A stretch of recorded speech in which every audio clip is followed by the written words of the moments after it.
Pornography has been a serious problem for decades, and it's only become worse in the internet age. Addiction has skyrocketed, even among Christian men. You may think pornography is just a problem for the males, but there's an author who lives near Pikes Peak here in Colorado who will tell you these days it's definitely a problem for the females as well. A problem that turned personal for Christian writer and lecturer Shelley Hitz. For years, she secretly battled her own addiction, too ashamed and afraid to confess it. We were in ministry. My husband was in full-time ministry. We were active in our church. You know, I knew better. And so every time I would get beat up and hammered by the enemy and by myself. It started off soft-core, but Shelley likens it to the parable of a frog put in a cool pot of water that slowly boils to death as the heat slowly increases. If Satan would have come to me and said, Shelley, look at this hardcore porn, I would have been like that frog in that pot of boiling water. I would have jumped out. I said, no way. After years of feeling trapped and disgusted, she found the courage to confess to husband CJ. And I said, I need help. I can't stop. I don't know what to do, but I know this is going to destroy me. It could destroy our marriage. And I asked him if I could go to counseling. Then came another surprise. For Shelley, CJ was battling his own years-long porn addiction.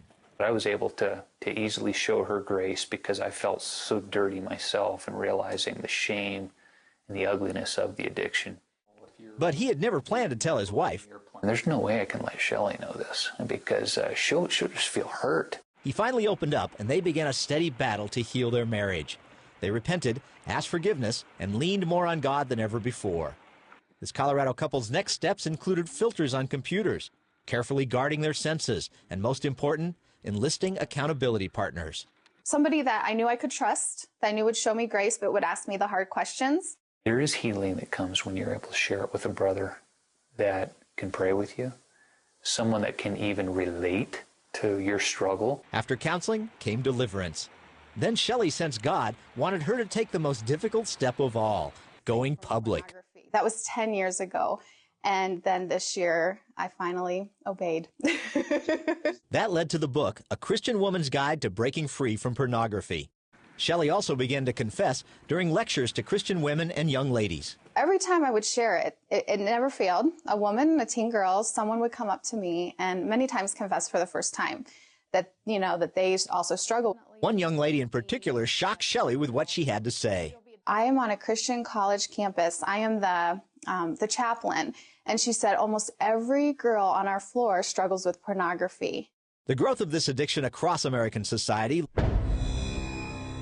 led the Christian-based Witherspoon Institute to seek a solution with some of the world's foremost authorities, among them leading marriage and family therapist Jill Manning. Females consistently, we find, represent approximately 30% of internet pornography consumers, a third, essentially. For their book, Shelley and her co-author surveyed Christian women and came up with stunning numbers. 19% of Christian women and teen girls that say they're not just exposed to it, but they're addicted. And then of those that said that they were exposed to pornography, 44% said they felt hopeless in overcoming it. But Shelley and CJ are a living testimony people willing to fight their way out can overcome. I have been there. Christ has set me free. It has not been an easy path. It's been difficult. I still at times struggle, but there is freedom. And they say this freedom has brought a new level of intimacy to their marriage. There's an ecstasy and a peace and a joy and an elation that pornography never will bring. So the message, the good news is, no matter how deep you're in, no matter how addicted, there's hope, there's deliverance. Paul Strand, CBN News, reporting from Colorado Springs, Colorado.